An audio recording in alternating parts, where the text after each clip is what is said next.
Welcome back everyone to Let's Play War on the Sea in the US campaign, episode number 16 now. Quite a few episodes in, and we're not yet, we're not quite finished with day 3.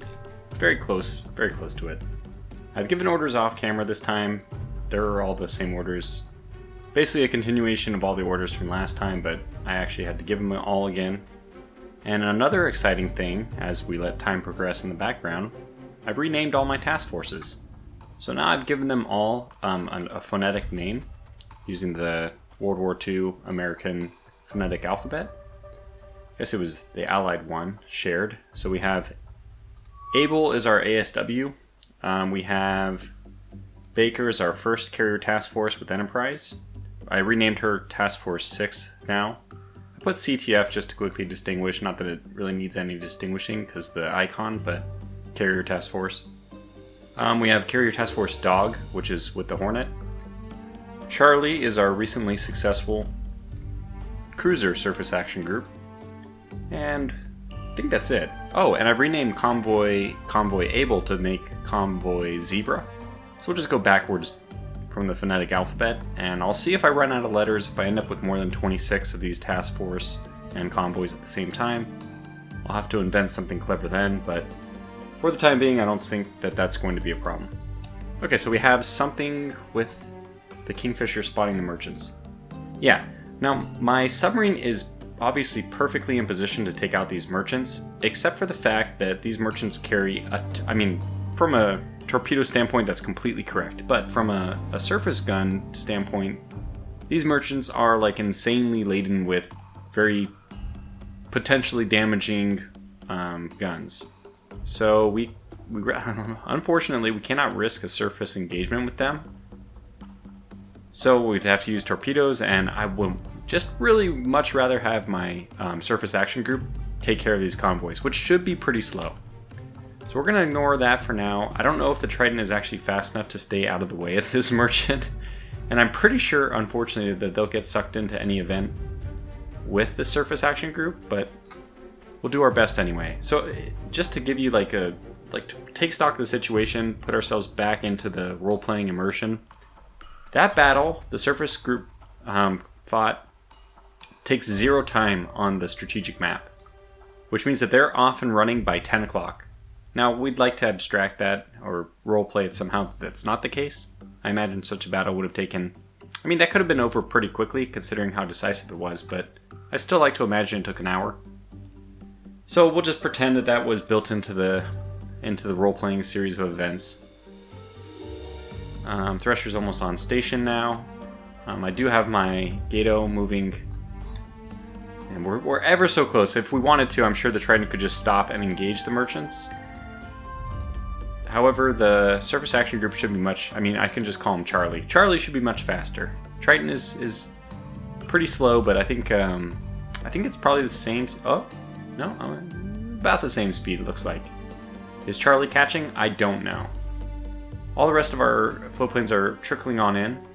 We won't be able to make use of any airplanes now for another 5 hours. So this is where something crucial could happen. Several people have been cautioning about a potential invasion. I'd like to think of the comments section as semi-untrustworthy. Oh, okay. ASW, okay, this is good. So I had to reissue orders for Task Force 32 to continue moving. They've encountered something, which we're going to hope is a submarine. They're ill-equipped to deal with anything else. In my patented maneuver, I'm going to do a split in each direction with both of my Fletchers. At max speed. Pause real fast, just to get me into position. Alright, so where is it coming from?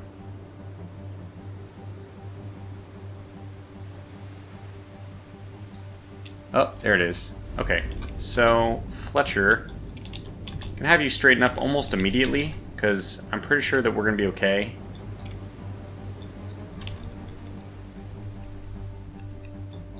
Yeah, they're turning. Are they turning? Okay, this is gonna have you steady up. I don't know how to deal with this yet, but we'll buy ourselves time by just going flank speed in the wrong direction. Yeah, I don't actually know how to... What's the best avoidance pattern here? Anyway, we don't want to lose sight of our prey, so this is actually quite a nice pattern they put down. Having been alerted to it, yeah, I think we actually want to shift back to starboard. And honestly, it might be something we have to consider here is just... No, we'll be okay. Oh my gosh. Too much. I was going to say we might need to consider just slipping between them, but no, I think we'll be okay. So we'll do a slow turn to starboard. That'll guide us out of the way and hopefully guide us back to our eventual prey, which is some kind of Japanese sub here. And this is exactly what this group is for. Just for fun, let's check the depth charges situation. It looks like it's Fletcher's turn to do the bombarding. Fair enough. Alright, I think this is about the area where we're expecting her to be. So we'll slow down dramatically, turn on our ASW. Might as well turn on our radar as well. I mean, there's no harm in doing this. Yeah, we are going to slip just easily out of the way, safely out of the way of those torpedoes. And hopefully Fletcher gets a sight on this submarine. But, you know, I'm pretty... Oh, yep, there she is. So we're almost going to run into her. I'm pretty sure that that's going to act as a detection. Very good, you know, pretty good spotting technique so far. Just zooming out. There it is. So, although I did find her, of course, we cheated a little bit going underneath the waves, but it's always nice when I don't have to make any changes to my tactics based on that. And actually, Fletcher, so Radford, what I'm going to have you do is just move in this general direction. You can maintain more or less the speed you're at. Fletcher's going to continue to go pretty slow, make a maneuver hard to starboard. We'll hopefully put ourselves on top of that submarine and put a few depth charges into her. In the meantime, we're going to have you speed up. Typically, this is the point where I cut away, but there have been several people commenting that there's no need to cut away. It's okay, they don't mind a little bit of the cat and mouse game of nabbing a Japanese submarine. So we'll try that out this time. I think I've shown it on camera a few times in its fullness, but it's kind of a tedious process, I find. By the way, I'm still interested in knowing, can't I have to like crane my head? Unfortunately, there's a bit of glare on my monitor. I'm actually recording this during the day in a rare opportunity. Oh, I lost our submarine. But that's okay, we know where they are. We'll get them back in a moment. What's your story? Okay. We don't want to overturn with the Fletcher. Just want to see if she was visible, but no, we don't see her. Sometimes when just the moment that she's detected, she's already diving. I think once we slow down, we will once again have her. This is something a little bit more accurate to the way... Yeah, it's perfect. A little bit more accurate to the way things worked. You wouldn't have like a constant contact with her. You would just have... Well, I mean, the sonar beeps go out. You'd be having... The sonar operator would be trying to figure out what exactly he was hearing. But this looks pretty good. Focusing on like this. In fact, we're almost in position for this run as is. I mean, if I look underneath, we're going to be like almost right on top of her. Oh yeah. I mean, she's quite deep, but we're not quite on top of her yet, but pretty close. Let's go back up to the surface. Radford, you've done an excellent job coming in. Slow yourself down. Just turn this way at a slower pace. Now I have to really watch Fletcher. It's her turn to... Wow. What is Fletcher doing? Probably listening to my orders, which I forgot to just cancel or do something intelligent about.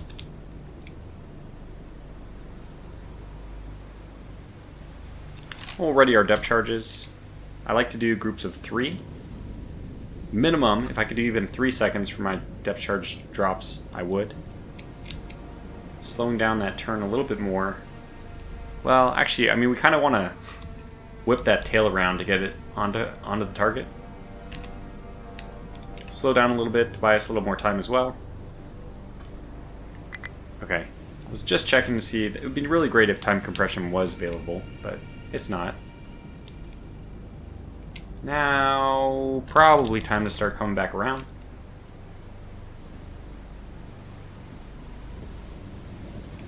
Speed up a little bit.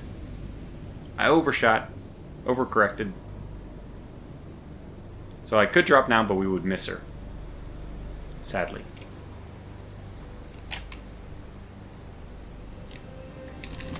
Slow down a little bit. And we've lost her. This is all expected, because she has gone into our baffles. If I may, Mr. Radford, if you could just pursue the target that away a little bit more, we might be able to use you as our detecting mechanism.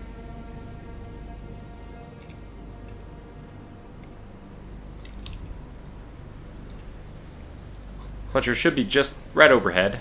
With a speed of only 10, she's... I mean, the funny thing is these submarines keep moving at 7 knots, and they would just be deafeningly loud at that speed. No layer, sea state 5. Actually, pretty good conditions for detecting her.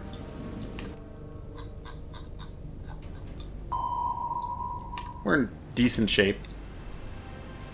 Surprised that Radford isn't getting a beat on her. Engine is set for 10. Let's slow down to 10. I think I'm just going to start my depth charge run. See how we do.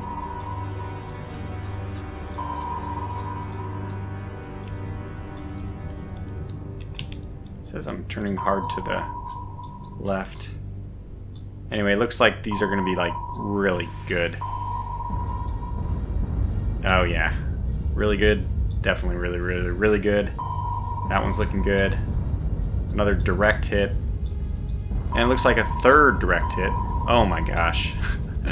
That might already be enough to just bring her... Well, not bring her up. Bring her down. So each one of those is only 3 depth charges. I guess one center, one to the left, one to the right. It's good to know. We would need at this point Radford to, I guess, speed up in order to do anything more. Fletcher's kind of moved out of the arc. Although I'm guessing that this submarine is actually, in fact, just dead. I'm quite surprised Radford's not yet able to detect her. What is Radford's speed right now? Okay, well, she's sinking anyway, but... Yeah, still a little surprised that at 10 knots, going 9 knots, relative to the sea, whatever the currents, wind, what have you. That's not, that's not terribly slow, but it's pretty slow. It should be picking up something in these not terribly choppy waters. They're not the worst sea state. It's not the worst sea state to be looking for a submarine. Anyway, I guess that's just my way of saying I don't fully understand how what's the rationale behind how these things are going, but it's a sub-sunk, and that's really all we wanted. Okay, so you can continue move that way, but I believe that was the one we were looking for. This isn't the sub you're looking for. So on our merry way we go. With eyes, I'm still fixated on the slot and the race between the Triton and the merchant ships. If they're on the surface... Oh, 83 points. What did I determine last time? It takes 44 for the cruisers, 12 for the destroyers, puts us at 66, and we get 2 14s, it's 28. So 28 for the cruisers. Yeah, it's still going to be 90-something if I did that math right. No, 20, 64, 92? I just need to think for a second. I guess we can do it. 12 plus 44 is 66. I already did that. And then plus another 28. 66 plus 28 is 94. Okay. Oh, wait. Got some action here. Task Force 10, Surface Extraction Group, has gotten contact. Fantastic. We will begin. And not knowing what we're dealing with here... Oh, awesome! So we do have a Kingfisher. This has been in several of the comments on the recent videos reporting how Kingfishers are pretty helpful to help spot, and I couldn't agree more. They're going to be very helpful. So we'll detach. We want to turn everyone's radar on as well. I think I'm still going to work in the same, way I was dealing with it last time. So let me just not mess with Bagley and Blue. See if they just stay in formation. Break and form up. Break, form up. Okay, Portland, you're going to head this away, and Brooklyn, you're going to head this away. Assuming we could be up against a submarine right here. If that's the case, well, I'm hoping that's not the case. The Portlands and the Brooklyns, I'm not sure actually about the Brooklyns. We should be able to just tell. No, they don't have any torpedo defense, but the Portlands do. 45%, so we would be able to take a torpedo or two with the Portlands without suffering critical failure, I assume. Next, we have to do the radar. Just turn that on. And probably... No, we're going to be going too fast to really worry about ASW, so I'm not even going to bother with that. Not that I know if there's any reason to not to turn it on. But first, let's pause, get right to the front, zoom out, and see what we're dealing with here. Looking for the telltale signs of a submarine in the area.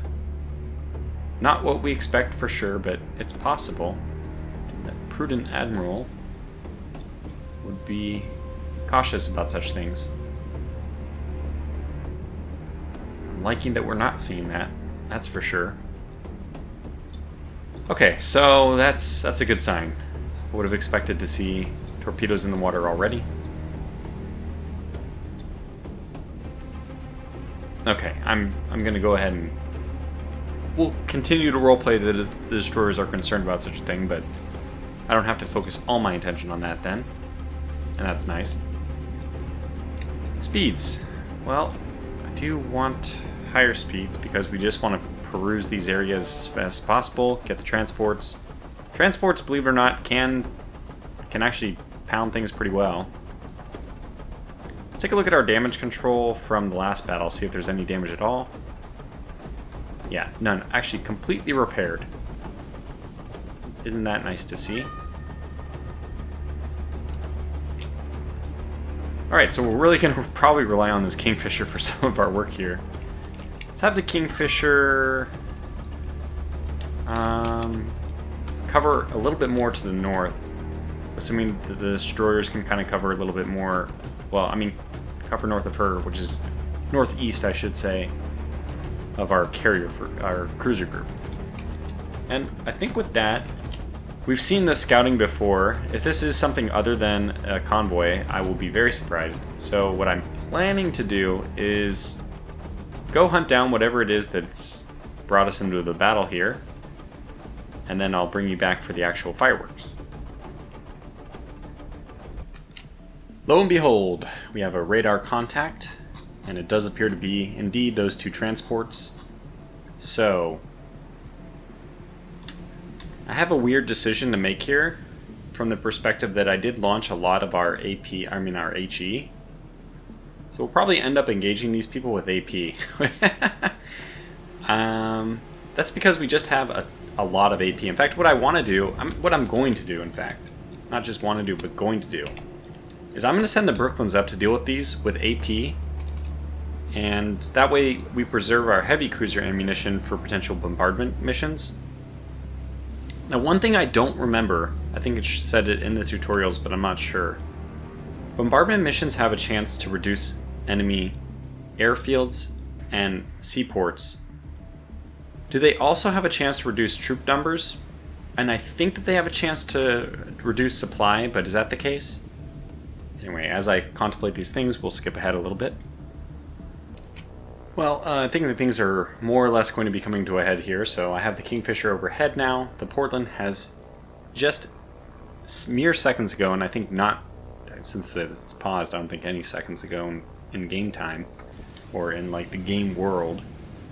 Portland and Indianapolis were both given orders to start launching secondary star shells at the respective targets, 1 and 2. Bagley and Blue I'm going to keep weapons silent for a while, although I don't really think it's a big deal. They could probably just send some... I mean, since their HE shells are also used for anti-aircraft, I do want to preserve... I don't want them to fire, basically, is the long and short of it. I don't want them to fire. I'll get them to target just because it seems like a reasonable thing to do. And really, it's going to be up to Portland and Philadelphia. So Philadelphia, stop your solution with number 1. Already start targeting number 2, which we haven't identified. I ought to go do that. Why not? Since it's obviously going to be pretty easy to identify. We know exactly what this is. I think even the people on these ships would know exactly what this is. There we go. So let's start running ahead. Kingfisher just given orders to circle, but pretty soon we should have some star shells flying overhead. They might actually be out of range still. So we're pretty far away if I wanted to manually pretend to fire. Yeah, 16. I mean, they are very much out of the way. We'll do something like this. Come alongside. So that explains why Portland hasn't fired yet. And Brooklyn's still steaming, full steam ahead, trying to close. We can be a little bit more aggressive with our pursuit. And that is why I think once again I will be cutting away. Ooh, these. I mean, World War II ships they're just really cool. I know that missiles are just simply better and there's no reason to keep the guns, but guns just, they look so cool. It's a really nice looking class, the Brooklyn, and so compact. Is this one of the ones that had seakeeping issues though? I don't know. Because it does look like it's a little top heavy. And with 2 catapults in the back. It's very nice.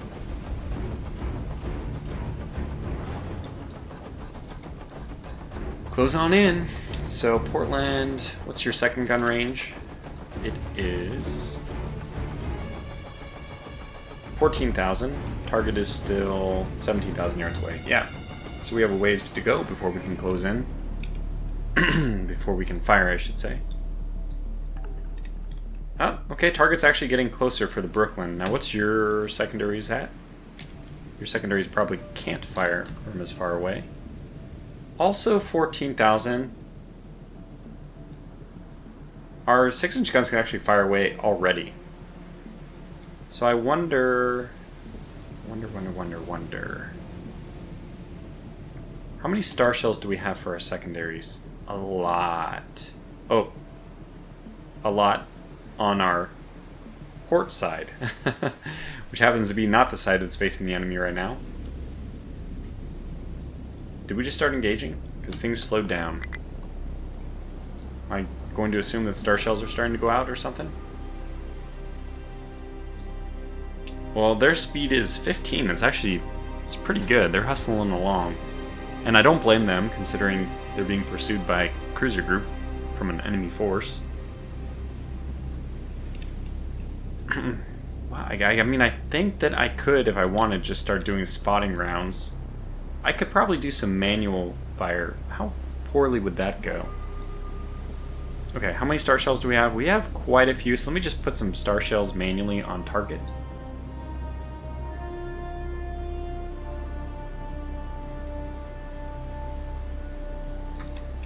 Let's watch the Brooklyn rotate her. Well, that did not take long. Hold fire.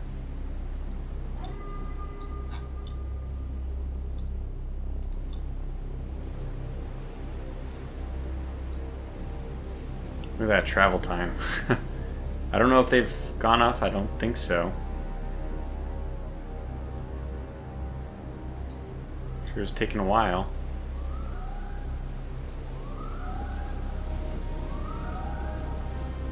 $16,000. It's like 8 nautical miles. I don't think I think it would be like 20 seconds. Do they simulate realistic shell trajectories? Well, it's been more than that. All right, Brooklyn. Fire again.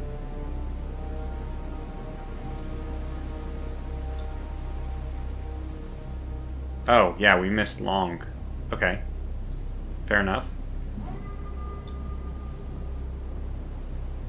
And I just aimed a little bit longer.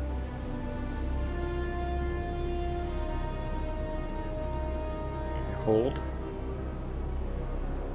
Switch to AP since... Yeah. I think we might as well try to do this. Let's have some fun. Let's try it. Let's see where these launch. Can I do spotting? No. Where did my other... Oh yeah, we definitely shot a bit long with those star shell. Get the Philadelphia to use a little bit of her star shells as well. Fire manually. Let's shorten this one quite a bit. Turrets are turning. Man, that was super quick. And just out of the range of the rears. And also the non-super firing. Hold fire. Are you still engaging? Yes. Okay, wow, you know, not bad. Really not that bad. Let's do something like this. If I tilt them just a little bit, we'll also be able to bring all guns to bear. So let's just do that a little bit. Should be more than enough. How are our new shells coming in? A little bit, just a tiny bit short. Well, that's pretty much right on, so let's fire a little bit closer now.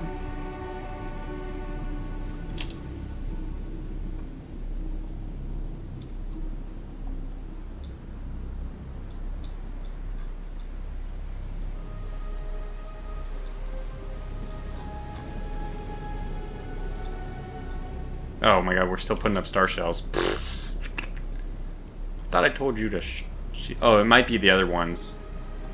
Is it you or... Yeah, I think... Well, anyways, let's cease fire with everyone. Yeah. Back to the Brooklyn we go.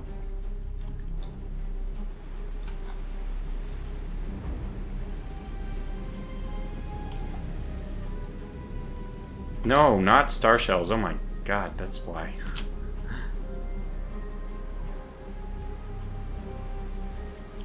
Okay. Yes, yes. Star shells. Great. Glad that you guys have them. We don't need to use them. Spotting report.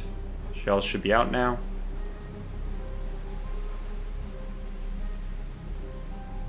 Might even want to switch to narrow dispersion.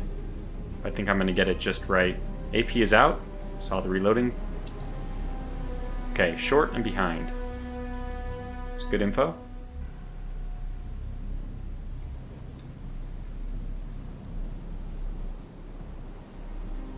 They reload the guns very quickly too. Feeling more confident about the next one. This one coming in. It was not at all where I wanted it to be. Okay, so let's cease fire. Fire at this new position I'm giving you. How about that? Oh yes. All right. That's right on the money. Okay, but now it's not. Ceasefire. Fire again. 10% solution. Hey, this might still be better than doing it not by hand. So you can micromanage this in this game to your heart's content. Not only that, unfortunately it's probably better to do it. I'm getting a few hits here and there. I don't find that this is like particularly thrilling. That was a good, yeah, that was a good round of guns. We're getting some AP hits on her. Another AP hit. Oh, nice. Very nice. Man, the reloading rates of these things is just insane. And I like to do the manual fire. To me, it feels a little bit cheesy. A little bit. Not terribly, but a little bit. And I like to do it because it does preserve ammunition. Not that we have AP, from an AP standpoint, we probably could spare it. we still missing? Yeah. Okay, fire way ahead of her then.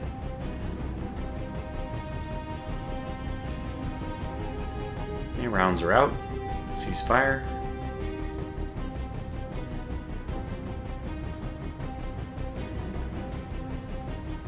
Look good. Got a couple hits there. Let's tighten up. Let's narrow. Tighten up the spread a little bit. So there is definitely some travel time.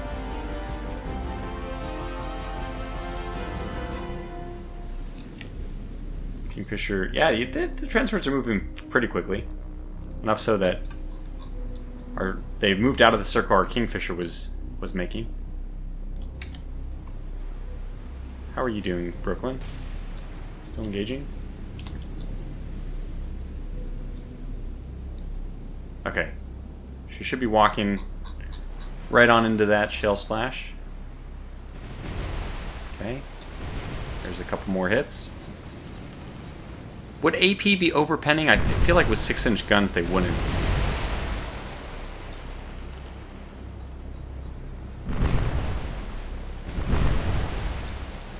Should be doing something. Alright, how much HE do we have? I just really don't want to use... Wait, the 6-inch guns on these do not get used. Yeah, but we only have like 15 rounds. We're going to have to wait for the AP just to be effective, unfortunately.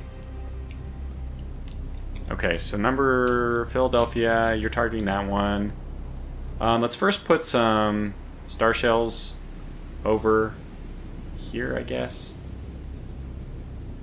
So fire that, and then we'll have you load AP. Oh, good. Looks like we actually have been very effective. Okay, there they are. They're out. So cease fire with those. Switch to AP. We'll do some manual fire, but let me retrain the Brooklyn's guns. Oh, wow. We might have actually have done it just with AP. It's bizarre, of course, but...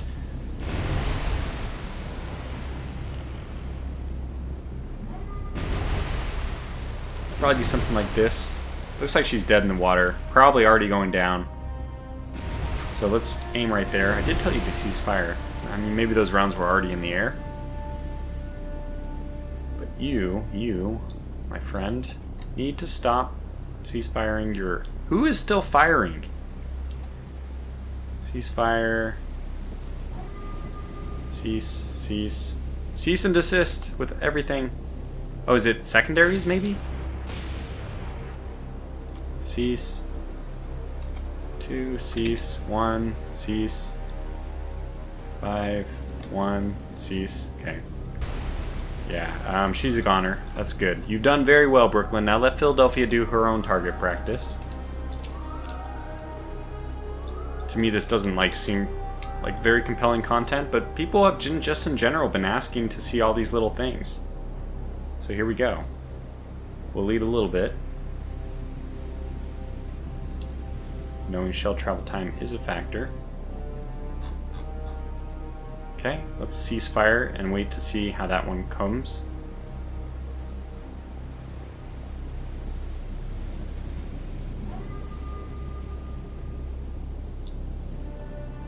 We're not firing star shell, right? Well, it looked like nothing happened. Let's try that again. Might have been that I'm not zoomed out enough.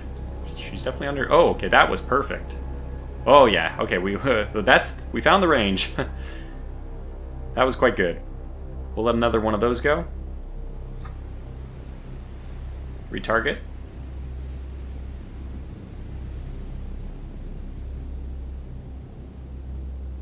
Here. They're moving, training, and shells are out. Looking good. Damn, we're just barely missing her. We'll let another barrage of those go. Okay, couple hits. Cease fire. Reload further in front.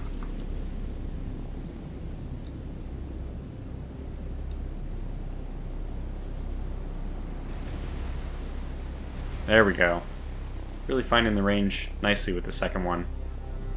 So I haven't seen... She's smoking away over there, but not dead yet. Probably the last set. Hold fire. Fire further ahead. Okay, here we go again. So manual fire is a little bit overpowered, right? The enemy should be dodging, bobbing, and weaving. We're able to fire very precisely in a way that World War II captains could only dream of being able to do. I mean, just having any kind of vision that's not from the bridge itself is already just an immense advantage. I don't know if this is still... She might have wandered out of the range. Oh, no. Okay, number 2 is sinking. So we must have hit something pretty vital. So 1, ceasefire, Brooklyn. Yeah, we still haven't actually sunk number 1, of all things. Although she is just burning to death. And that meant, I'm sad, it's kind of sad that this takes a whole episode just to sink 2 transports. But you can't do time compression, so I don't think we'll be showing these. Let me know in the comments section if you want to see every little one of these. Okay, now it's done. I don't really feel like it's great to watch every single transport get sunk. That is exactly what we wanted, of course. And at this point, we don't consider that this task force is used up. They have still decent ammunition reserves and all that. They don't need to seek port. What if I, now with that 93 points, there's a couple things I can do here.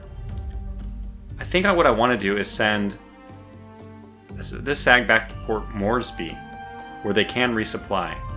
This would act as a deterrent against any potential invasions of Port Moresby, give us a cruiser force acting out of Solomon Sea, which will have some, I mean, a little bit, at least some, air cover, air support, I would say. Including, we have the Avengers that can fly out of Port Moresby. So I think that would be useful to have. Her foray in the slot, I don't think this is over. It'd be nice. We're kind of playing like the Japanese. In the cover of darkness, we're moving in. We could retreat out. That would be kind of fun to roleplay, but you know, in a weird way, we just don't need to do that. Let me continue to have them move up the slot, and we can kind of think about what we want them to do a little bit more, just as the situation continues to evolve. As of right now, what I think I'm going to do is not immediately take Guadalcanal. Because of our recent success, I've modified my plan. I think we're going to go with Russell Island. I just want to take something and fortify it quickly. That will also act as very good spotting for other things going in and out of the Guadalcanal area. From that perspective, it also makes sense. Oh, Tautog has spotted something. More destroyers. Oh, not more destroyers. Well, this is what we'll have to end the episode on and bring us back in the next one. That's going to be a fun battle. So yeah, there's still a lot of interesting strategic decisions that we can make. And although I've heard pretty negative things about the state of the game as far as taking Guadalcanal as the Americans, we can play around that a little bit. I think that we should be able to take Guadalcanal. We've certainly put a huge dent in the Japanese forces. We're really just going to wait for convoys to make their runs. And at least, look how long this convoy has taken. This only went to Rennell Island and back, and it's not even back yet. So travel time is nice, nicely modeled, that we do have to wait, as you would. Anyway, actually a lot of the things which are not modeled is the fact that US warships, warships in general, don't move at their top speed, like 30 knots, everywhere they're going. They typically don't. Probably cruising speed is more like 20 knots. But maybe that is kind of modeled, because what do they say for these 22 knots? That's fine. Yeah. 22 knots would be a bit brisk, but it'd be a reasonable travel speed, I think. Depending on the weather, at least. But for now, let's call this video to a close, and we'll pick up with a pretty interesting submarine combat in the next episode. Until then, thanks for watching, stay safe, and take care.